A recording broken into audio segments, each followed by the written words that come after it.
now, this is our time in the studio with Carolina Coral. I welcome the viewers of Freedom. Let's get straight to the important news. Russia is attacking Chernihiv with drones. According to local authorities, the Russian army struck the city with drones a few hours ago. One of the drones crashed near an apartment building. 2 people were injured. Russians also attacked civilians in the Kherson region with drones. In the village of Inhilets, Russian troops dropped explosives on a civilian car. A man and a woman were wounded. They were hospitalized with injuries and concussions in moderate condition. According to the Kherson administration, Russia launched 2,900 drones at the region over the past week. 90% of them were neutralized by the defense forces. Russia attacked Ukraine with 100 strike drones, about 70 of which were Shahids. According to the Ukrainian Air Force, the Russians launched drones from 3 directions. Ukrainian air defenders neutralized 66 Russian drones in the north, south, and east of the country. There were 26 strike drones that hit targets at 9 locations. There were 124 combat clashes on the front line over the past day. This was reported by the General Staff of the Armed Forces of Ukraine.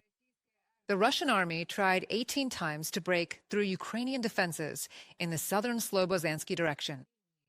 Ukrainian defenders stopped 14 enemy assaults in the Konstantinivka sector of the front, and the same number in the Oleksandrivka sector. The hottest spot on the front remains the Pokrovsk direction. There, the Russians tried 28 times yesterday to push Ukrainian soldiers from their positions. 800 Russian occupiers were eliminated on the front lines over the past day. According to the General Staff of the Armed Forces of Ukraine, Russia's total combat losses since the start of the full-scale war have already exceeded 1,137,000 soldiers. In addition, the day before, the defense forces destroyed 2 Russian tanks, 3 armored vehicles, and more than 36 artillery systems.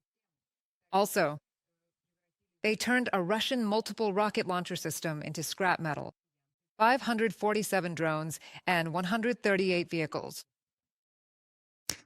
A farewell ceremony was held at St. Michael's Cathedral in Kyiv for journalist Olena Hramova and cameraman Yevhen Karmazin. They died in Kramatorsk as a result of a Russian drone strike on their car. Family, friends, and colleagues of the deceased gathered at St. Michael's Golden Domed Cathedral in the capital. From the very first days of Russia's full-scale invasion, Olena and Yevhen covered the situation on the Donetsk front. They traveled to the hottest spots on the front lines, told the stories of Ukrainian defenders, reported on Russian crimes in Donetsk region, and spoke about the evacuation of civilians. The soldiers who worked alongside Olena and Yevhen say that they were brave and honest people. The loss of Yevhen and Olena is immense. It's a tremendous loss. Yevhen, Olena, losing them is incredibly hard. They truly were people who did so much. For journalism, they covered the events. In particular, they helped a lot as volunteers. Olena would give us, as media people, cameras and various generators. She also helped the soldiers, raising funds for our combat units. This is a tremendous loss. Then, Ukrainian intelligence has named the companies that supply Russia with parts for missile drones, specifically the ones Moscow uses to strike Ukraine's energy infrastructure and peaceful cities. The updated list includes components for the Iskander cruise missile, the Kinzhal aeroballistic missile, the North Korean ballistic missile, as well as the Garin 2 attack drone. Intelligence officials noted that Russian missiles and drones are still flying with chips made by American, Chinese, Swiss, Japanese, and Taiwanese manufacturers, emphasizing that this demonstrates the need to review and improve export controls between countries. Lithuania is completely closing its border with Belarus. This is all due to incidents involving weather balloons in the country's airspace. This was announced by Lithuanian Prime Minister Inga Rydžėnienė. This was reported by Lithuanian media. According to the Prime Minister, Vilnius has already prepared a decision to close the border with Belarus for an indefinite period.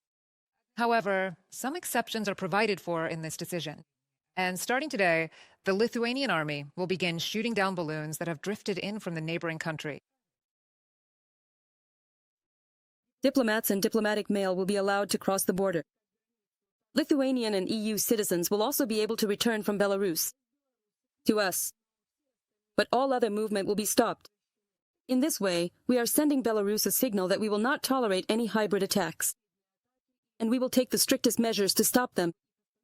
We have not only started recording the number of balloons, but are also closely monitoring the direction of their flight. This will allow us to coordinate our actions more precisely and regulate airport operations accordingly. Inga Rudinin, Prime Minister of Lithuania. Let me remind you, for the third night in a row, Lithuania has been closing its borders with Belarus, as well as Vilnius Airport, because of weather balloons coming from the Belarusian side. The capital's airport suspended operations until 4 a.m., and at least 15 flights were rescheduled. I should note that due to incidents with balloons, Vilnius Airport has been closed for the fourth time this week.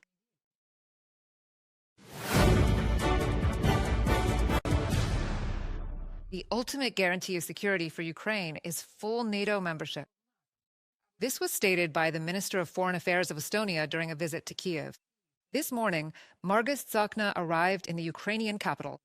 The head of Estonian diplomacy began his visit by honoring the memory of fallen Ukrainian soldiers. Afterwards, he held talks with his Ukrainian counterpart. During a joint press conference with Andriy Sybiha, Margus Tsakna stated that Poland will allocate an additional 150,000 euros to support Ukraine's energy system, which is under constant attack from the aggressor. Let me remind you, earlier Estonia sent about 700,000 euros to protect Ukraine's critical infrastructure.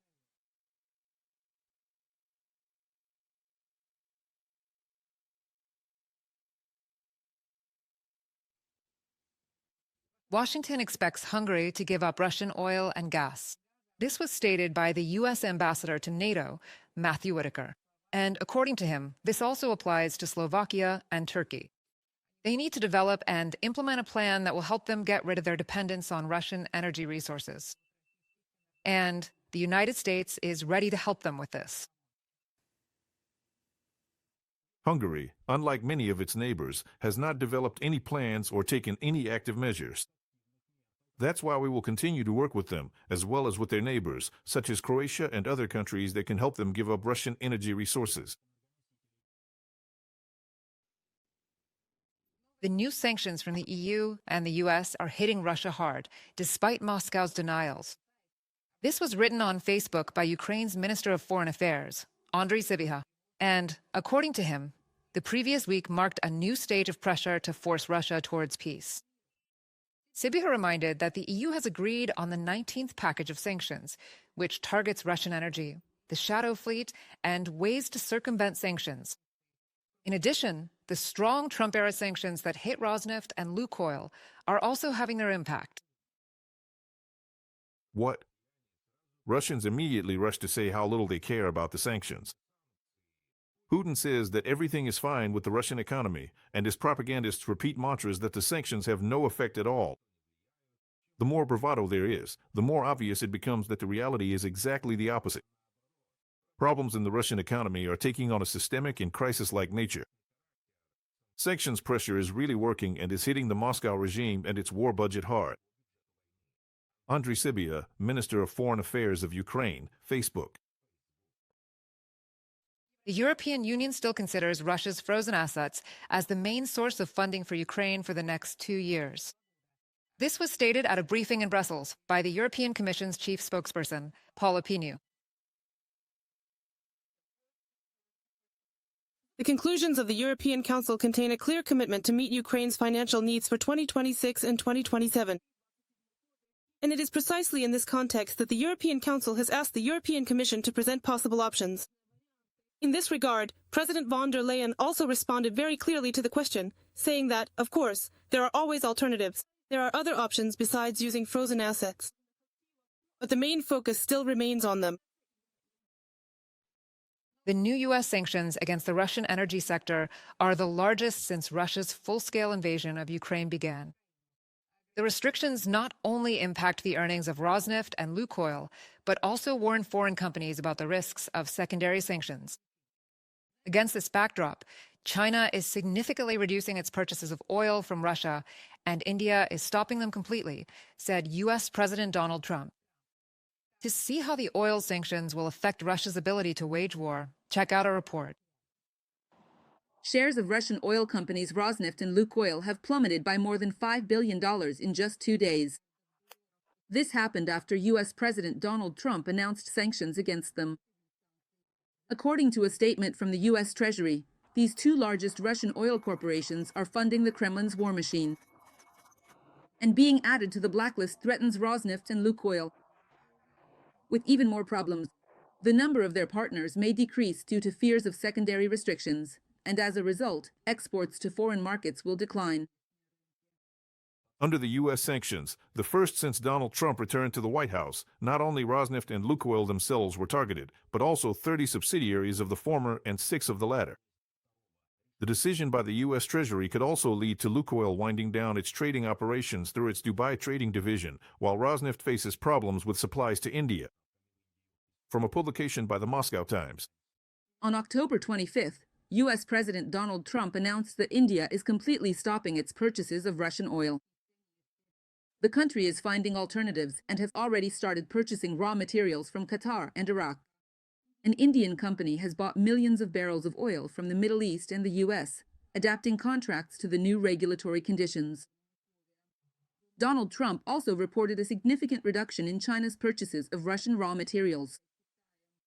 All of this will result in Russia losing at least 70% of its oil exports to India and China. This potentially means about $100 billion a year in lost revenue. We expect that, with proper enforcement of the relevant sanctions, Russia will lose at least 60 to 70% of its oil exports to both India and China. Vladislav Losiuk, Presidential Commissioner of Ukraine for Sanctions Policy. European sanctions will also affect Chinese partners in Russia. Diplomats say that the new restrictions include measures against 2 Chinese oil refineries and 1 trader who facilitated trade in Russian oil. Sanctions can successfully limit the resources available to Putin to continue this war. A significant portion of the budget's revenue goes to funding the Russian military-industrial complex. American sanctions are very important. This is a good signal to other countries around the world to join the sanctions. You know, it's not just about energy. We need to target the shadow fleet and so on. And keep going until Putin stops this war. That's why these decisions are so important. Russia considers Western sanctions illegal. Putin called these measures an attempt to put pressure on the Kremlin. He emphasized that Washington's actions do not help strengthen relations between the two countries. Ukraine's Foreign Minister Andriy Sybiha considers the new restrictions against the Russian Federation from the EU and the US a painful blow for Russia, despite Moscow's denials. In his opinion, the first US sanctions against the Russian Federation during Trump's second term draw an important strategic line, and the Russian leadership should no longer have any hopes for Western weakness or the possibility of deceiving the US. It's telling that the Russians immediately rush to say how little they care about the sanctions. Putin says that everything is fine with the Russian economy. His propagandists keep repeating the mantra that the sanctions don't affect anything. The more bravado they show, the more obvious it is that the reality is exactly the opposite. Andriy Sybiha, Minister of Foreign Affairs of Ukraine, on Facebook. Analysts say that Russia's war machine is taking a heavy hit. Significant difficulties with funding the government and the army are already clearly visible in Russia. This will further limit their ability to continue the war in Ukraine. The sanctions imposed by the U.S. against the largest Russian oil companies will deprive them of revenue and significantly increase the pressure on Putin, forcing him to come to the negotiating table. And once again, they demonstrate President Trump's full commitment to ending this war and establishing lasting peace in Ukraine. The U.S. President's administration has already developed a draft of new sanctions against key sectors of the Russian economy and will implement them if Moscow does not agree to end the war against Ukraine, Reuters reports. The restrictions could further have an impact on the banking sector. Break time equals 0.5s/, and the key infrastructure that supports oil exports. Subscribe to The Gaze and stay updated on the most important events, top news from Ukraine and all over the world, in-depth analysis, exclusive reports and interviews, all on hand in our channel. Join our community of viewers and stay tuned.